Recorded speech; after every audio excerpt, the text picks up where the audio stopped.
Do you still need to do the SAT or the ACT to enter American universities?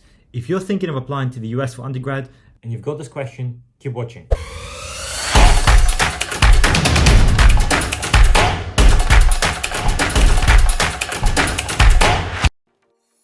Hey guys, and welcome back to A&J Education YouTube channel. In today's video, I'm going to break down this very common question that more and more people are starting to have, whether you need to do the SAT or the ACT. Now, if you haven't already, do check out my newsletter on university admissions and tips and tricks on how to strengthen your application. I send an email every 3 weeks. It's free and it's packed with a ton of really cool CV building activities that you simply will not find elsewhere. So do check it out. And remember, if you have a question, the best way to reach me is to tweet me and to tag your question there. Okay, so you're 16, 17, 15, maybe you're a parent, maybe you're a student and you're thinking, you want to get to the US, and of course, you know that traditionally students need to do the SAT. However, you've heard that it's optional, it's not necessary, but then maybe you've read that it's not necessary, it is necessary. So where's the truth? Well, it's a bit more nuanced. So let me give you a bit of a background on this whole SAT, ACT drama. And by the way, just a quick reminder for those who don't remember, the SAT and the ACT are basically two very similar tests that test English, maths and logic, maybe with a bit of science, that are provided by two different suppliers. US universities do not care which one you do. Traditionally, you needed to do one of them, either one, to apply and to be considered. Now, for about 10 years now, even more, there's been this argument that actually the SAT and the ACT, the standardized testing, it's advantageous to those who have money, who have the time, the resources to pay for tutoring. Certainly at A&J Education, we provide tutoring. We train our students to do really well in the SAT, ACT. So there has been this argument that, listen, it's basically a way for the wealthy to increase their chances of getting into the good university, and it's actually a bad data point because doing well in the SAT does not always correlate doing well at university. That's a view personally I agree with. I think SAT, ACT is really kind of a silly metric to apply to students, but that's the rules.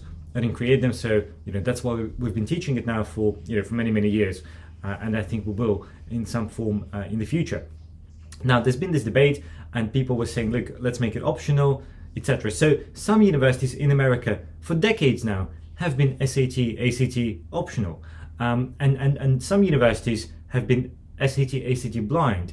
Now, SAT optional means that universities say, well, you don't have to submit it unless you want to, and we won't penalize you if you don't submit it, but those who do submit it will look at it. Okay, so kind of ambiguous, kind of, no, you don't have to, no, actually you do, but decide for yourself. That's SAT optional. And then there is SAT blind or test blind, which is a phrase you might hear. And what that means is that the universities do not look at the standardized testing. So the most famous, I think, selection or group of universities is the UC system. So UCLA, UC Berkeley, UC Irvine, Santa Barbara, San Diego. So those 9 UC universities, they have come together and said, listen, we're not looking at the standardized testing. So even if you submit it, we're just not going to look at it. We don't even know what it is. So you don't have to do this. Now, this is a true, this is a much more honest, a true, a much truer policy than those unis that say it's optional, because optional is sort of ambiguous, but blind is, you just don't do it. You don't do it and you can apply without it, which means that you're still assessed on the strength of your transcript, of your essays, of your activities, and later they may check out your references as well in the UC system, but you do not need your SAT. So, however, not every university is like that. A lot of other universities said that they are test optional, so Harvard, Stanford, etc. But if you look at the class of 20, so the students that got admitted this past cycle, majority of them, even though those universities with COVID, they've said, okay, COVID, disruption, we're going to go test optional, they're still optional. And even though they say it's optional, the majority of admitted students have an SAT or ACT score, and they don't just have a score, they have a very highly competitive score. Because look, if you're still trying to sell the idea that you can't sit the SAT or the ACT because of COVID in 2022, universities just don't buy this. So majority of people in America have access to test centers. In Europe, in Asia, kind of things are back online, things are working again, so you can do the test. So universities just don't buy the narrative. That is why the majority of students who got accepted have this very high score. Now, not every student who got accepted has an SAT, ACT, but those students need a very compelling reason for why they weren't able to do this. If you're sitting in relative safety and comfort, and you have a test center within a couple 100-mile radius from where you live, you're not one of those people, because the universities will see, well, you don't really have a valid excuse for why you didn't do the SAT, ACT. Your only excuse is you basically couldn't be bothered, or you just, you thought, you couldn't get a good score, so you decided not to submit it. And in that case, if you're one of those students, then not submitting a competitive SAT, ACT score will significantly negatively affect your application. Different story if you have a genuine reason, due to medical, family commitments, COVID, whatever, but they have to be genuine, and you have to write about them, confirm, your referees have to confirm it, you have to often do a disclaimer form, etc., etc. So do you do the standardized testing or not? It's really up to you, and it really depends on the list of universities that you're applying to. If you're applying to universities like UCs, which include UC Berkeley, UCLA, which are world-class universities, you don't need to. It's just a waste of your time.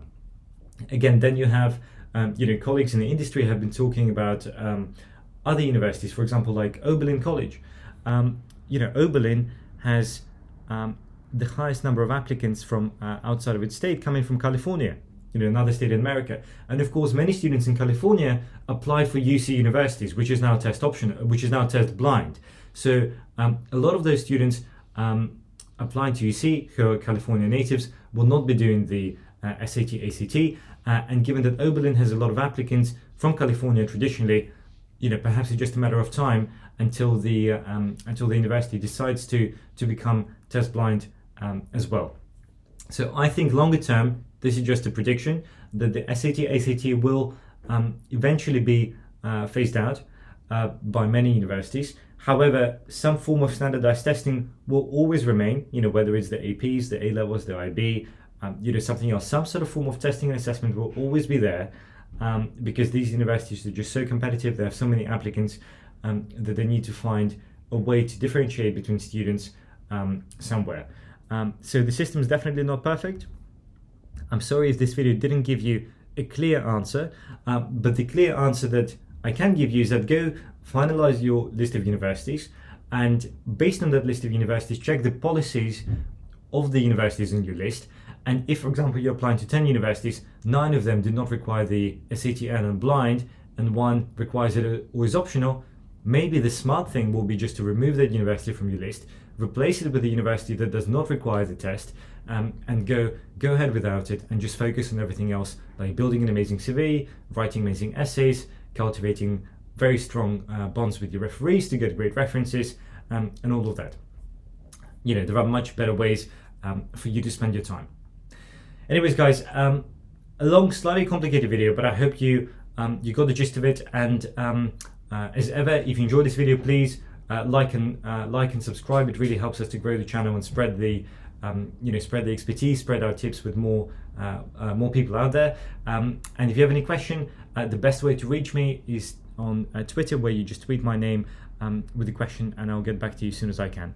All the best, good luck, and take care.